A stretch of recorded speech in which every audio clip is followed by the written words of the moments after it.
우리에게 주시는 하나님의 말씀 함께 나누겠습니다. 오늘 주시는 하나님의 말씀은 창세기 48장 1절로부터 9절까지입니다.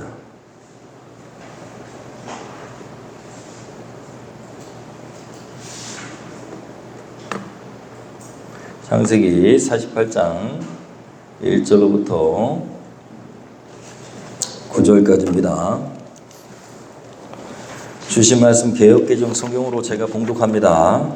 이 일 후에 어떤 사람이 요셉에게 말하기를 내 아버지가 병들었다 하므로 그가 곧 두 아들 므낫세와 에브라임과 함께 이르니 어떤 사람이 야곱에게 말하되 내 아들 요셉이 내게 왔다 하매 이스라엘이 힘을 내어 침상에 앉아 요셉에게 이르되 이전에 가나안 땅 루스에서 전능하신 하나님이 내게 나타나사 복을 주시며 내게 이르시되 내가 너로 생육하고 번성하게 하여 내게서 많은 백성이 나게 하고 내가 이 땅을 내 후손에게 주어 영원한 소유가 되게 하리라 하셨느니라.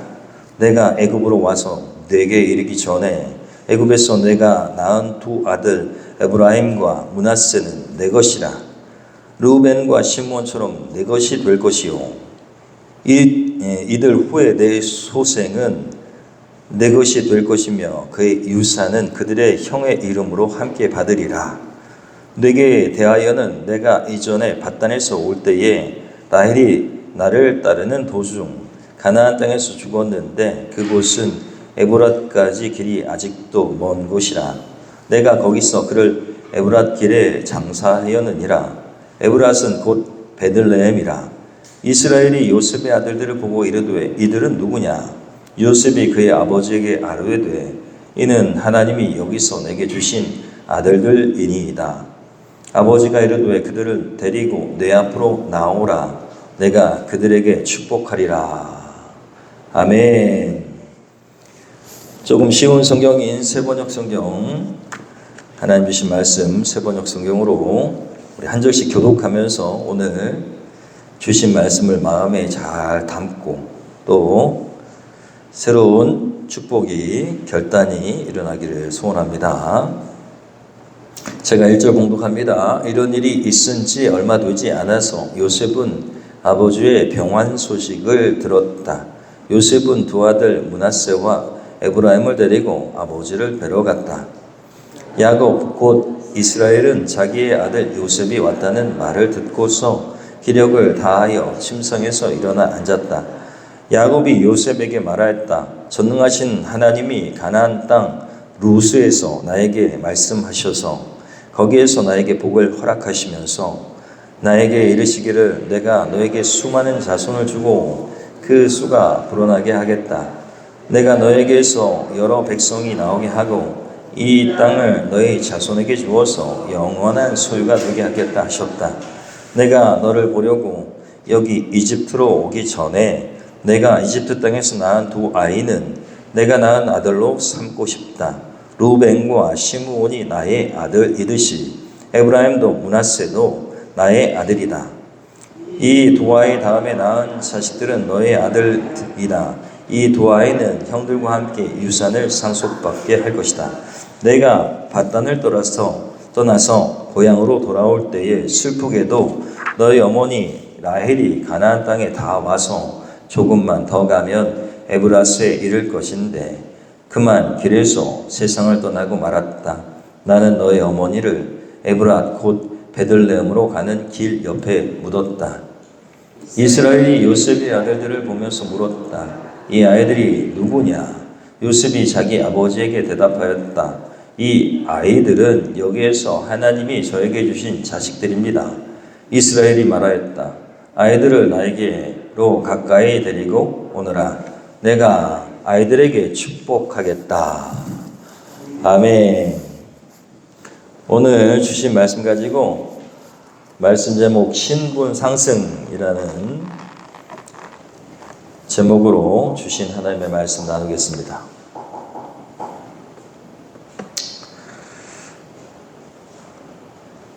오늘 이 말씀을 묵상하면서 기도하고 준비하는데 성령께서 지난번 여러분도 아시다시피 목회학 박사 학위로 인해서 미국 플로신학교에 가게 됐었는데 그때 일들이 생각나게 하셨습니다. 그때 저를 안내해 주던 친구는 미주총회, 기독교 대한성결교회 미주총회 총회의 총무인 김시용 목사님이라고 하는 분입니다. 이렇게 생겼어요. 제 친구인데 이렇게 멋지게 생겼습니다.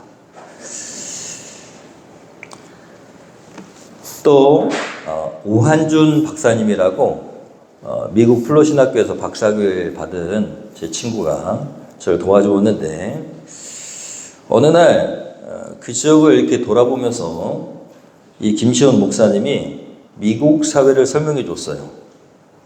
극단적인 자본주의다라는 것입니다. 미국인들은 마을이 정확하게 구분된답니다. 여러분이 아시다시피 미국 집 하면 어떻게 생겼냐면 대부분 이렇게 생겼습니다. 중산층 집입니다. 중산층. 앞에 이렇게 화단이 있습니다. 이 미국 사람들이 엄청 다른 사람들한테 너그러운데 그런데 많은 기부금도 내고 중산층들이 그리고 세금도 내면서 이제 노숙자들을 먹여 살리고 있다고 생각한답니다. 기부금을 많이 내니까 노숙자들은 우리가 내는 세금과 기부금으로 먹고 산다라고 생각하는 너그러운 마음을 가지고 열심히 그렇게 한대요. 그런데 중요한 것은 얼마나 자본주의적이냐면 그 노숙자들이 이 화단 있잖아요. 이 화단도 이 집 거라는 이 주인 거라는 거예요. 이 화단이 큰 데도 있고 작은 데도 있어요. 이렇게 한 1m 정도 되는 데도 있어요. 그런데 거기를 넘어오잖아요. 그럼 가만히 있지 않답니다. 총을 들이대기도 하고 그리고 신고한대요. 그러니까 요 길이에요. 이게 길인데 요 화단을 넘어가면 안 되는 거예요. 그 안으로 들어가면 안 되는 거예요. 화단은 경계를 의미한대요. 그렇게 중산층과 이보다 더 이제 저택이 있어요. 막 저택은 막 사람들이 잘 안 사는데 엄청 큰 집들이 막 있습니다. 상상을 초월해요. 근데 요 중산층 집이에요. 근데 이 중산층 집이 거의 뭐 35에서 뭐 80억 막 이런 식으로 엄청 비쌉니다. 이러한 집들에 이렇게 쭉 모여 있어요. 뭐 비버리 힐즈도 있고 무슨 엄청 이렇게 중산층 집이 있는데 그런데 그 중산층 집을 덮고 있는 이 에리어, 그러니까 그 밖으로 넘어가잖아요. 그러면 이렇게 생긴 콘도라고 하는데 아파트 같이 빌라가 있다는 거예요. 빌라는 여기는 엄청 부자들이 사는 데래요. 어쨌든 콘도라고 하기도 하고 뭐 그런데 우리로 치자면은 아주 허름한 아파트. 우리가 볼 땐 괜찮아 보이죠? 안으로 들어가면 엄청 엉망이래요. 수리를 안 한대요. 새로 짓지도 않고. 법이 그렇게 돼 있답니다. 이 테두리에는 하층민들이 산대요. 왜 그러냐? 중산층 집들에 사는 그 집들은 옛날에 말하자면 좀 부자들이 살았던 집인데 그 부자의 사람들을 섬기던 무슨 보모라든가 또 식당 식모라든가 이런 사람들이 그 중산층이 살고 있는 그 집의 테두리에 이렇게 호진돼서 일이 끝나면 글로 자기네 집으로 갔기 때문에 중산층 집들이 엄청 예쁘게 모여있는 그 동네를 조금만 벗어나면 이런 집들로 되어 있다는 거예요.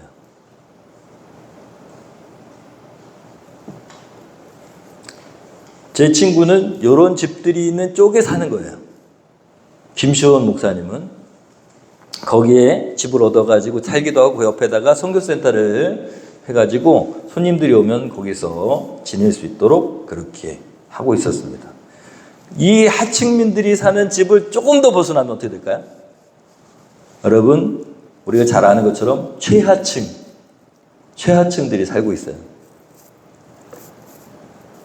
가난한 흑인들, 또 외국인들이 또 시민권이 없는 영주권이 없는 불법 체류자들, 그런 사람들이 사는 것이죠.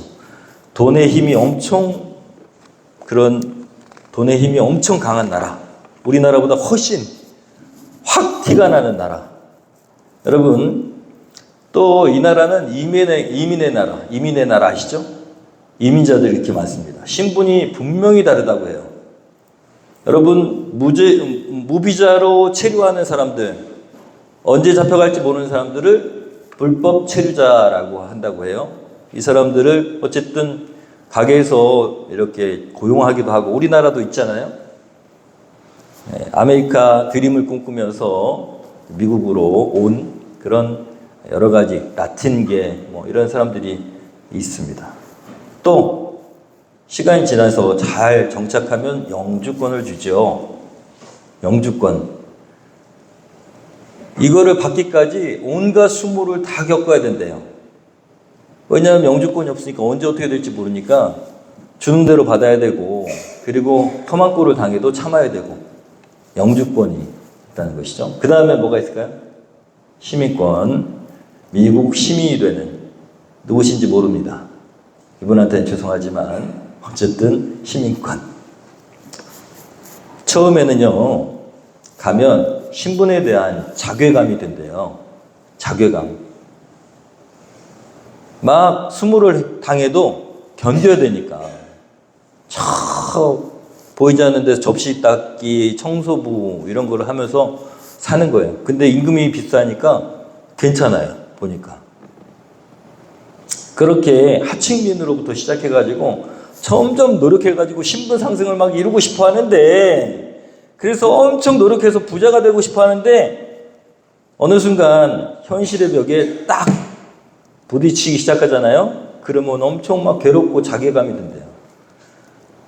그 좋은 집을 지나다니면서 나는 언제쯤 저 집에 살까? 저 마을에 살까? 이런 생각 하겠지요. 여러분, 분명한 신분 계층이 존재하는 나라. 근데 우리나라도 좀 덜하긴 하지만 자본주의 사회입니다. 분명히 신분 계층이 존재하죠. 그래서 돈을 많이 벌고 싶어하고 권력과 명예를 얻어서 신분을 상승시키고 싶어하는 것이 보통 우리 사회의 사람들의 노력입니다. 신분 상승. 여러분 어떻습니까? 여러분은 신분 상승을 추구하고 계십니까? 여러분의 신분이 확 올라가기를 소원합니다. 아멘 안 하시네. 신분이 쭉 상승하기를 축원합니다. 여러분 신분 상승하는 거 싫으세요? 여러분 신분이 상승해야 됩니다. 바닥으로 자꾸 떨어지면 안 됩니다. 할렐루야. 오늘 말씀 아주 특별한 사건이 기록되어 있는데, 야곱이 하나님의 뜻에 따라서 요셉의 두 아들, 즉 손자를 자신의 양자로 받아들이기를 원한다는 그런 내용의 말씀이 기록되어 있어요. 손자가 뭐가 되는 거예요? 양자가 되는 거예요. 모든 것은 하나님의 뜻에 따라 행해진 것입니다. 야곱이 그렇게 말한 뒤에 두 손자에게 이렇게 엇갈려서 안수를 하는데 요셉이 얘기해요. 얘가 므낫세가 장자입니다. 그러니까 요셉이 얘기해요. 나도 안다. 그런데 이게 뭐다? 하나님의 뜻이다. 에브라임 지파가 나중에 훨씬 축복을 받아서 장자와 같은 역할을 하게 될 거라는 이야기입니다. 그래서 이 민족이 두 나라가 되잖아요. 에브라임 지파가 주가 되는 이스라엘, 그 다음에 유다 지파가 주가 되는 남유다 왕국이 되잖아요. 여러분, 이 모든 것은 하나님이 하신 것인데 왜 이런 이야기가 성경에 기록되어 있을까? 여러분, 영적 신분에 대한 이야기입니다. 영적 신분. 하나님, 우리 아버지는 세상에서 우리가 갖는 신분보다 영적 신분의 중요성을 알기를 원하십니다. 그래서 오늘 말씀을 기록해 놓은 거예요. 여러분, 오늘 말씀 잘 보면 요셉의 아들 므낫세와 에브라임은 이집트 출생입니다. 어디에서 태어났다고요? 이집트에서 태어났어요. 오늘로 치자면 미국 시민권자나 마찬가지예요. 게다가 그냥 시민권자가 아니고 요셉은 이집트의 총리였어요. 말하자면 귀족 중에 귀족이에요.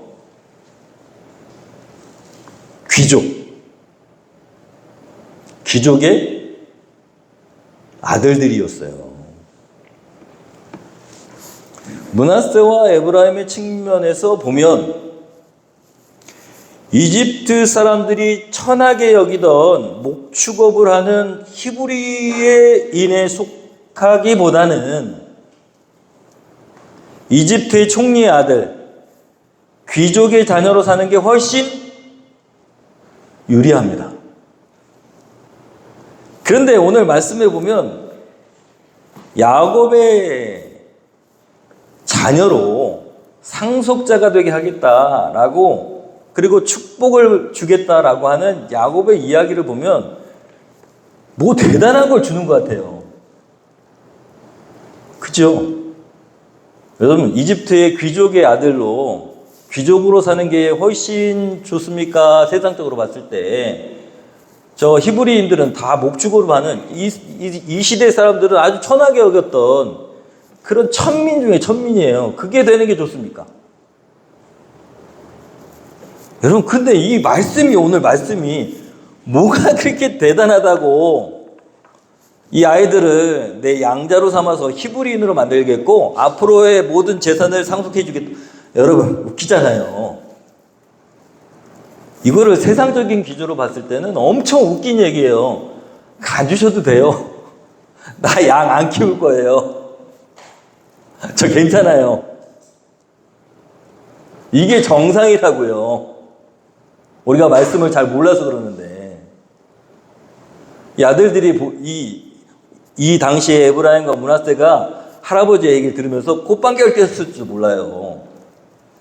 괜찮은데, 없어도 되는데 뭐가 그게 대단하다고 12명의 몫으로 나눠가지고 두 몫을 그 아들들한테 주겠다는 거야. 웃기잖아요.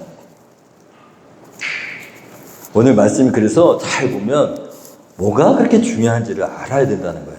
그게 오늘 말씀의 내용이 뭐 때문에 이렇게 하나님께서 기록해 놓으셨다고요?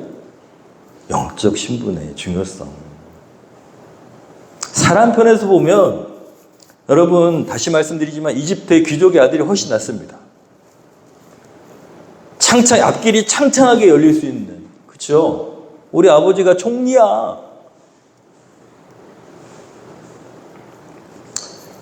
한낱 양치기로 사는 건 싫어 라고 얘기할 수 있지만, 그러나 오늘 말씀이 추구하는 바, 이게 뭐가 그렇게 대단한데 여기에 기록되어 있냐? 여러분, 하나님 편에서 봤을 때 이것은 엄청난 거라는 거예요. 다시 한번 말씀드리지만 세상적인 눈으로 봤을 때는 별것도 아닌데 하나님의 눈으로, 하나님의 세계, 영적인 세계의 눈으로 봤을 때는 어마어마한 거라는 거예요. 이걸 알아야 된다는 거예요.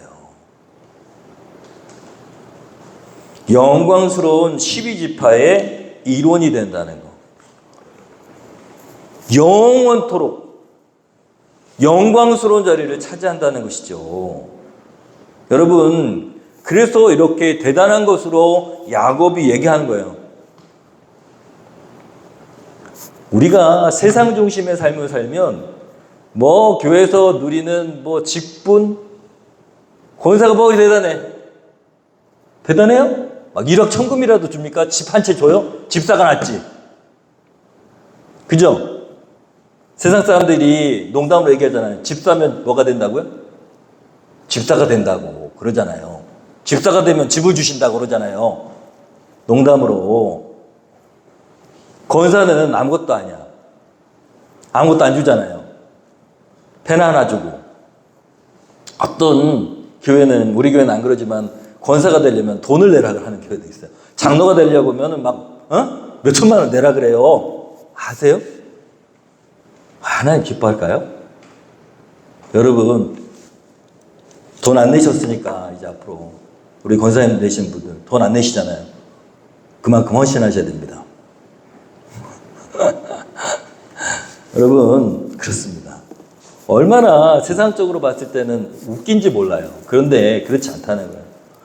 하나님 나라의 편에서 봤을 때는 엄청 영광스러운 그런 것이 된다는 것입니다. 그것을 오늘 말씀이 나타내고 있어요. 우리는 언젠가 하나님 나라에 들어가게 될 것입니다. 또는 하나님 나라가 우리에게 임하게 될 것입니다. 이미 임했다고 그래요.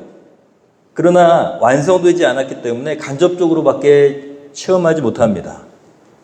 그러나 우리의 영적 신분은 저쪽에서 이쪽으로 옮겨 왔다라고 분명히 현재 완료, 미래 진행형으로 돼 있어요. 예수 그리스도 말미암아서 우리의 신분이 변화됐다는 거예요. 그리고 이 변화된 것은 영원히 변하지 않는다. 사랑하는 여러분, 잠깐 살다가는 안개와 같은 인생입니다.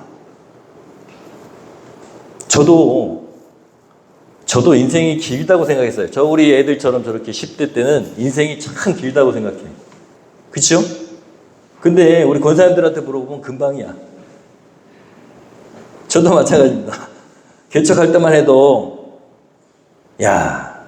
그래도 하나님 앞에 헌신할 수 있는 날이 20년은 남았구나, 20, 30년 남았구나 했는데 이제 몇 10여 년밖에 안 남았어요. 금방 지납니다. 하나님의 편에서 봤을 때는 세상의 신분과 위치는 도토리 키재기에 불과합니다. 금방 지나는데 그렇게 뭘 이렇게 거기에 연연해야 할까라고 생각할 수 있겠죠. 여러분, 이집트의 총리, 귀족의 아들보다 중요한 것은 하나님이 선택하신 민족의 12지파의 영광스러운 이름으로 새겨지는 것입니다. 바꿔 말하면 영적 세상에서 저와 여러분이 차지한 위치가 훨씬 중요하다는 것입니다. 그 위치가 어떻게 되어지느냐? 여러분, 베드로전서 2장 9절에 이렇게 기록하고 있어요. 한번 읽어볼까요? 그러나, 시작. 그러나 너희는 택하신 족속이요 왕 같은 제사장이요 거룩한 나라요 그의 소유된 백성이니 이는 너희를 어두운 데서 불러내어 그의 기이한 빛에 들어가게 하신 이의 아름다운 덕을 선포하게 하려 하십니다. 하나님께서 우리를 옮기셨다는 거예요. 우리의 신분이 확 상승하게 됐다는 거예요. 죄인에서 뭐가 됐어요? 말도 안 되는 상승이에요. 죄인이었어, 죄인. 우리는 영원한 형벌을 받아야 되는 죄인이었어요. 그런데 하나님의 은혜로 그리스도의 피값으로 우리가 확 신분이 상승했어. 어떻게? 하나님의 자녀로. 그리고 여기 말씀 보니까 택하신 족속. 여러분, 우리는 이스라엘 백성이 아니에요. 우리는 조선 민족이었어요. 구원받을 수 없었던 민족이었다고요. 그런데 하나님의 은혜로 예수님의 피값으로 또 선교사님들의 피값으로 우리가 복음을 받아서 우리가 그리스도인이 됐어요. 하나님의 자녀가 됐어요. 그래서 뭐라고 얘기하고 있냐면 왕 같은 제사장이래. 왕 같은 제사장. 여러분, 예전에 왕을 통치하던 게 제사장이었어요. 신의 명령을 따라서 왕이 이렇게 해라 저렇게 해라 한 게 제사장이었다고요. 신이 명령하십니다. 그래가지고 정교분리가 일어났죠. 아세요? 아시죠? 아실 거예요. 똑똑하니까. 그 왕들이 반기를 들었어. 그래가지고 제사장을 자기 밑으로 찍어 내렸어요. 그게 정교분리야. 그 왕이 제사장을 통치하기 시작했어요. 그렇게 두 그룹은 그렇게 힘싸움을 했다고요. 심지어는 보세요. 사무엘이 옛날에 사울왕은 어떻게 했어요? 하나님 당신을 폐하십니다. 이렇게 했다니까요. 제사장이 그렇게 대단한 거야. 그런데 나중에는 왕이 통치했어요. 또 제사장을. 잘못된 거죠. 어쨌든 그런 게 제사장과 왕이에요. 지금도요. 세계에 많은 나라들이 있지만 거기에 대통령도 있고 그러지만 저기 이탈리아에 교황을 어쩔 수 있을까요? 없을까요? 없어요. 그렇게 막강한 거야. 그런데 하나님의 자녀가 되고 신분이 확 상승하면 제사장이 되고 왕이 된다는 거예요. 왕. 이제 통치할 세상이 생겼다는 거예요. 여러분과 제가 앞으로 어디에서? 하나님 나라에서 내가 통치해야 된다고, 분봉왕이 돼가지고. 여러분, 거룩한 나라, 세상과 구별되어 하나님께 속한 거룩한 공동체가 된다는 거예요.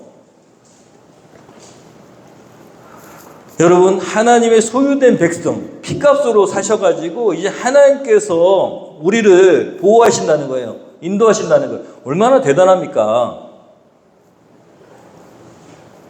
미국인이 저 아랍에 갇히면은 어떻게 해요? 특공대를 보내가지고 거기다 미사일을 보내고 어떻게 해요? 시민을 구원해내잖아요. 자기 나라 백성이니까. 자기 나라의 명예가 있으니까.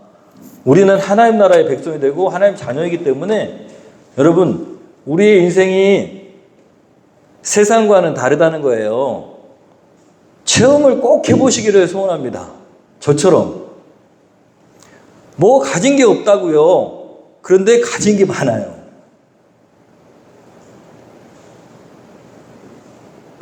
제가 누군가에게 지난주엔가 뭘 얘기하다가 간증도 하고, 제가 누군가에게 기억이 안 나요. 근데 제 사례비가 30만 원이에요. 그러니까 그럼 애들 어떻게 키우니? 네, 제 와이프가 다녀요. 일해요.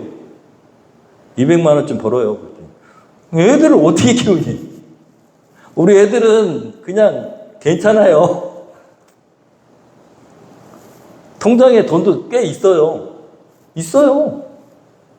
누가 주시는 걸까요? 제가 여러 번 얘기하지만 하나님이 주시는 거예요. 왜 그지같이 살 필요 없어요. 누가 하신다고요? 하나님이 하신다고. 왜? 우리는 하나님 자녀니까. 먼저 그 나라와 의를 구하면 모든 것을 더하시자고 했어요. 저 그지같이 안 살아요. 돈 버는 것도 없는데 사료비 30만 원 줄 때도 많이 받을 때 30만 원이에요. 그죠? 재정부장님 얘기해 보세요. 어떻게 사냐고요? 세상 사람들이 볼 땐 이해가 안 될 거야. 근데 그렇게 살고 있어요. 그러니까 하나님 살아계신 거예요. 잘 살고 있다고요. 부자로. 밥도 많이 사줘요. 조초 형제 많이 사줘요. 내가. 교회 돈으로 사줄 때도 있지만 제 돈으로 많이 사줘요. 세상에. 10만 원 쓰면 100만 원이 생겨요. 아시겠어요? 그러니까 막 사주는 거야. 왜? 제가 그게 베풀어야 하나님 나한테 주시니까. 사모님, 많이 베푸시면 하나님께 주십니다. 우리는 좀 지갑이 달라요. 그래가지고 제가 막 베푼 거는 하나님이 저한테 주십니다. 할렐루야.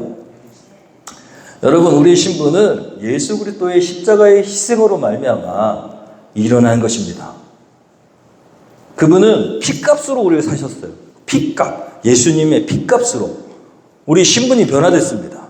그리고 예수 그리스도를 인생의 주인으로, 구원자로 영접하고 그분을 주인으로 삼는 순간 하나님은 영원토록 우리의 신분을 하나님의 자녀로 보장하십니다. 아멘.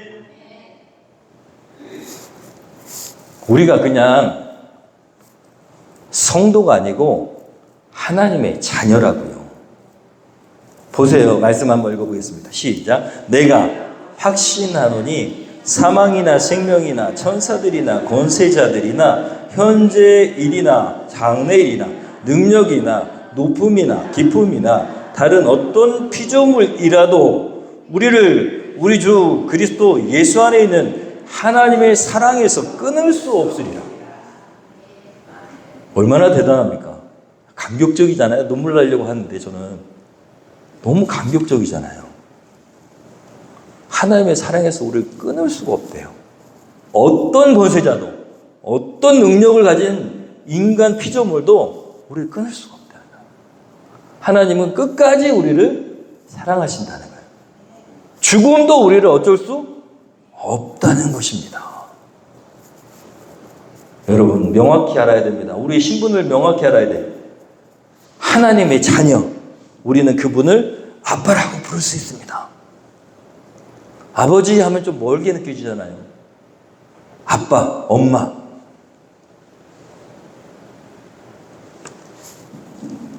우리를 끊임없이 사랑하시는 하나님의 자녀.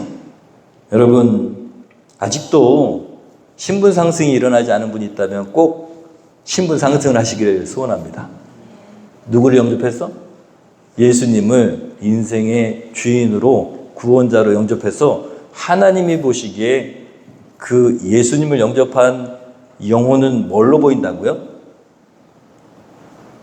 하나님의 눈으로 예수님을 영접한 그 영혼은 뭘로 보인다고요? 하나님의 눈으로, 예수님의 눈으로 보이는 거예요. 내 아들 예수가 저기 있구나.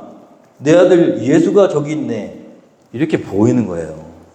여러분, 우리의 모습으로 보이는 게 아니고 예수님 우리가 모시고 있기 때문에 하나님 편에서 봤을 때는 그 안에 있는 영혼이 예수의 영으로 보이는 거예요. 그래서 양자라고 그러는 거예요. 그래서 우리가 그리스도인인 거예요. 그리스도인. 누구같이 보인다? 예수님처럼 보인다. 누구의 눈에? 우리가 구원받는 이유는 그래서 구원받는 거예요. 예수님을 모시고 있어야 됩니다. 교회에 열심히 다닌다고 능력 있는 삶을 사는 게 아니에요. 예배 잘 드린다고 예배는 당연히 드려야 돼요. 그리스도인이기 때문에. 그런 대가성으로 우리가 하나님께 축복받는 게 아니에요. 우리가 예수님을 모시고 있기 때문에, 우리의 중심이 예수님이 계시기 때문에, 그분이 우리의 주인이시기 때문에, 주인이 어딜 가니 분명히 말씀하실 거예요. 오늘은 아버지 하나님 만나러 가야 되는 날인데 너 어디 가니? 라고 말씀하신데도 거역하면 그러면 내 주인으로, 내가 주인이 되는 삶이고, 내 안에서 말씀하신 그분에 따라서 살면은 그 당시에는 예수님의 능력으로 사는 것입니다. 여러분, 신분 상승을 꼭 이루시기를 소원합니다. 그리고 그 신분에 맞게 사시기를 소원합니다. 여러분, 스펙타클하고 원더풀하고 미라클한 삶이 우리의 삶이 되어야 됩니다.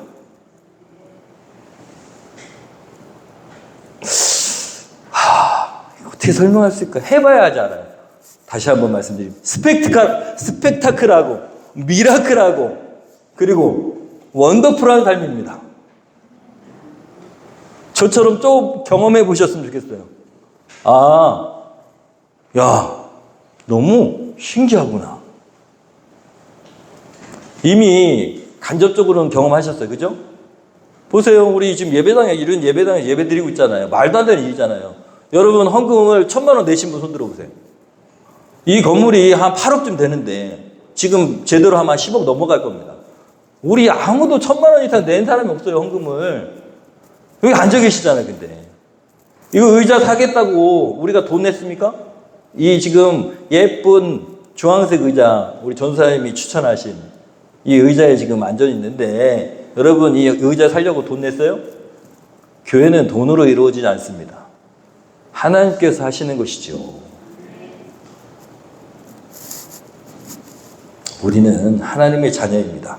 또 그리스도의 제자입니다. 왕의 자녀입니다. 왕의 자녀. 우리의 신분을 소중히 여겨야 됩니다. 신분의 상승이 일어났다면 그러면 왕의 자녀로 그 신분에 걸맞는 삶으로 살아야 될 줄로 믿습니다. 세상에서 찌질하게 살지 마십시오. 부탁드립니다. 누구 욕먹이는 거예요? 하나님 욕먹이는 거예요. 찌질하게 살면 안 됩니다. 그냥 쓰세요. 10만 원밖에 없어. 쓰세요. 그냥. 누가 주실까요? 하나님 주십니다. 진짜예요. 이거는 진짜 하나님 주신다고요. 필요한 돈은 다 주십니다. 대신 통장에 막 돈이 남아돌게는 안 하셔요. 그렇지만 필요한 돈은 꼭 주십니다. 찌질하게 살면 안 됩니다. 넉넉한 마음으로 베풀면서 풍성한 손길이 되십시오. 특별히 하나님께 기도할 때, 하나님, 저도 신분의 상승이 좀 일어나게 해주세요. 세상적으로도 좀 높아져야겠습니다. 라고 기도하세요. 괜찮아요. 그런데 내 통장에 돈이 많아지고 누구를 짓밟으려고 하는 게 아니고, 여러분, 우리의 신분이 상승이 세상 사회적인 위치가 높아지려고 하는 이유, 돈이 많아지려고 하는 이유가 있어야 돼요. 그것은 세상에서 살아가는 사회적 위치를 가지고 자기를 뻐기려고 하는 사람들이 아니라, 여러분, 우리는 섬기기 위해서, 하나님을 전하기 위해서 높아져야 되는 것입니다. 많아져야 되는 것입니다. 내 식구, 내 아이들 잘 먹고 잘 살게 하기 위해서 돈을 버는 게 아니에요. 그거는 여러분 이기주의적인 것입니다. 하나님 봤을 때 내 가족, 내 아이들 잘 되려고 좋은 대학 가고 돈 많이 주세요. 우리 가정이 행복해야겠습니다. 라고 하는 것은 너무 하나님 편에 봤을 때는 작은 소원이에요.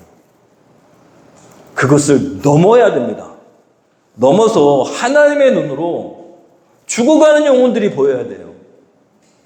이 세상에 지금 저 보세요. 바벨탑 같잖아요. 저 앞에 보세요. 창문으로. 저기에 죽어가는 영혼들이 얼마나 많은지 아십니까?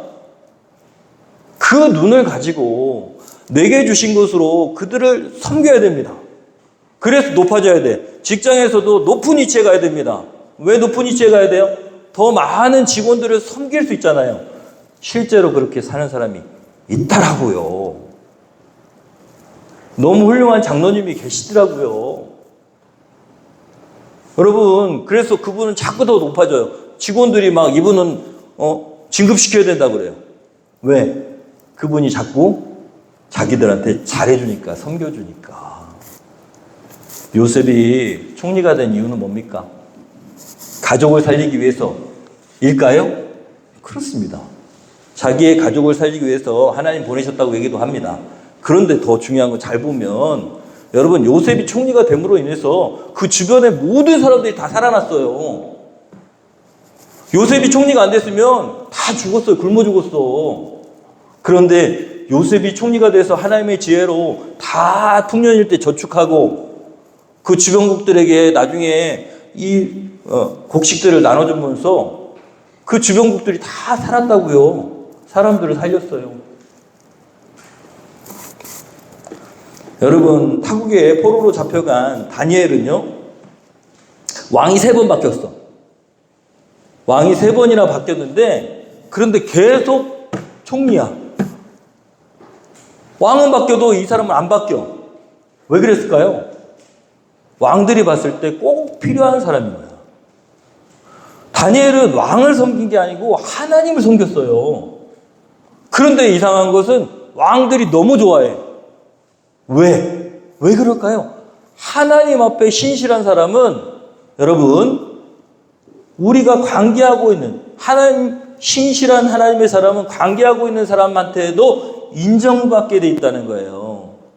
늘 말씀드리지만 직장에서 최선을 다하는 게 높아지려고 하면 안 됩니다. 섬기는 자가 되고 그리고 하나님의 영광을 위해서 그렇게 하는 것이죠. 최선을 다하면 그럼 당연히 사람들한테도 잘하게 돼 있어요. 하나님과의 관계가 좋으면 주변 사람들과의 관계도 좋을 수밖에 없습니다. 왜? 신실한 하나님의 사람이니까. 뭐니까? 충성인이니까. 다른 사람에게도 믿음직스러운 사람 되고 하나님 앞에 믿음직스러운 사람은 다른 타인에게도 믿음직스러운 사람이 될 수밖에 없습니다. 왕은 바뀌었어도 다니엘은 안 바뀌었어요. 그러면은 세상에서 봤을 때는 다니엘은 엄청 배신자입니다. 배신자. 왕이 바뀔 때마다 그 왕을 잘 섬겼으니까 엄청 간신지요. 그렇지 않습니다. 왕들은 이 사람을 간신이라고 하지 않았어요. 여러분, 영적 신분이 상승한 그런 사람으로 살아가시기를 소원합니다. 코람데오, 하나님 앞에서 바르고 정직하게 하나님의 눈을 분명히 의식하고 살아가는 충성된 사람, 하나님의 영광을 위해서, 예수 그리스도의 복음을 위해서, 그분을 전하기 위해서 살아가는 삶, 그런 삶을 사실 때에 여러분, 하나님께서 저와 여러분을 세상의 높은 신분으로 올리실 것으로 믿습니다. 더 많은 사람들을 섬기십시오. 성공시켜 주십시오. 내 성공보다 그 사람의 성공을 우선하십시오. 저는 우리 강 목자님이 너무너무 훌륭하다고 생각해요. 강 목자님은 아직도 어려운 거기에 남아있는데 지금 문정주 VIP는 여기 와가지고 잘 살고 있어요. 사람을 성공시켜주는 일을 하는 것이 천국에서 큰 자의 사명입니다. 예수님의 복음을 전하고 그 영혼을 구원시키는 사명. 제가 그 VIP를 만나면, 전도 대상자를 만나면 말이라도 이렇게 얘기해요. 준비하고 있어요. 나갈 준비하고 있어요. 그래요. 누가 잘 섬겨서 그랬을까요? 강 목자님이 잘 섬겨가지고 교회에 대한, 예수님에 대한 그 인식이 바뀐 거예요. 그래서 제가 가면 목사님 나갈 준비하고 있어요 라고 얘기했다니까요. 말이라도 얼마나 감사합니까? 아직 못 나오고 있지만. 여러분, 우리가 성공해야 되는 이유는 다른 사람을 섬겨서 예수님을 전해주기 위해서입니다. 자꾸 더 높은 위치에 올라가게 해달라고 기도하십시오. 그래야 더 많은 사람들을 섬길 수 있습니다. 우리 시간에 말씀을 생각하면서 이번 주 VIP 전도 대상자에게 여러분 가지고 있는 재정을 쓰십시오. 대접하십시오. 그리고 선물도 주시고, 그래서 여러분 하나님의 채우심을 경험하시기를 소원합니다. 감사예배에, 다음 주 감사예배에 초대하십시오. 그리고 늘 염두에 두시고 살아갈 것은, 우리는 이번 연도 사람과 하나님 앞에 어떤 사람이다? 충성인이다. 충성된 사람이 되어야 된다. 여러분, 말씀 읽기를 생활화하시고 감사를 올리시는 것도 여러분에게 능력이 됩니다. 우리 이 시간에 결단 찬양하겠습니다. 우리의 신분이 어떠한가 마음에 새기시면서 하나님께서 우리를 인도하실 것을 믿고, 그리고 하나님께서 우리를 책임지실 것을 믿고, 그리고 하나님의 영광을 위해서, 또 우리 올바른 교회의 영광을 위해서, 그리스도의 영광을 위해서 한 주간 살아가겠습니다. 누구를 섬길까요? 누구를 이번 주에 대접할까요? 누구를 초청할까요? 기도하시고, 그리고 하나님께 헌신을 다짐하는 저와 여러분 되기를 소원합니다. 우리 자신을 향해서 축복합니다. 하나님은 나를 만드신 분, 하나님은 나를 만드신 분, 나를 가장 많이 알고 계시며, 하나님은 나를 만드신 분, 하나님은 나를 만드신 분, 나를 가장 많이 이해하신단다. 하나님은 나를 지키시는 분, 나를 지키시는 분, 나를 절대 포기하지 않으며, 하나님은 나를 지키시는 분, 나를 지키시는 분, 나를 쉬지 않고 지켜보신단다. 그의 생각 셀 수 없고, 그의 자비 무궁하며, 그의 성실 날마다 새롭고, 그의 사랑 끝이 없단다. 옆에 분에게, 하나님은 너를 원하시는 분, 너를 원하시는 분, 이 세상 그 무엇 그 누구보다 하나님은 너를 원하시는 분, 너와 같이 있고 싶어. 하나님은 너를 인도하는 분, 광야에서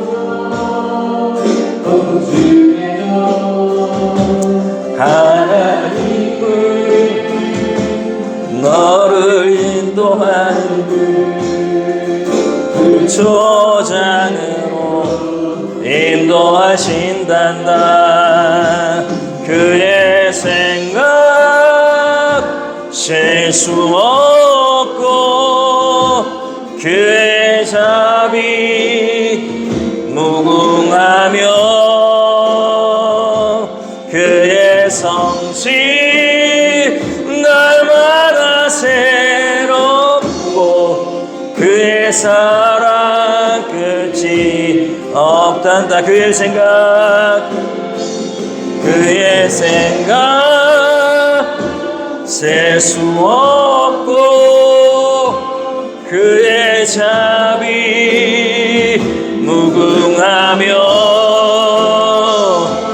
그의 성실 날마다 새롭고 그의 사랑 끝이 없단다.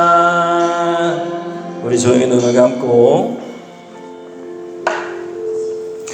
우리의 신분을 보장해 주신 하나님께 먼저 감사하고 또 그 신분에 걸맞는 삶을 살기로 하나님 앞에 결단하면 좋겠습니다.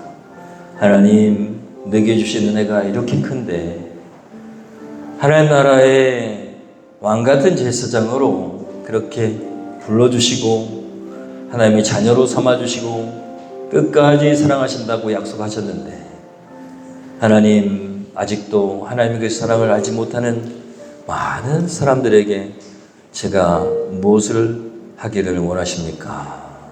우리 시간에 결단하면서 하나님, 이번 주에는 꼭 그 사람을 대접하겠습니다. 그 사람의 필요를 채우겠습니다. 그 사람의 성공을 위해서 나의 삶을 섬김으로 변화시키겠습니다. 예수 그리스도를 전하겠습니다. 하나님의 영광을 드러내겠습니다. 우리 시간에 구체적으로 누구를 어떻게 섬길 것인가 결단하면서 결단기도 하나님께 드리겠습니다. 기도합니다. 하나님, 감사합니다.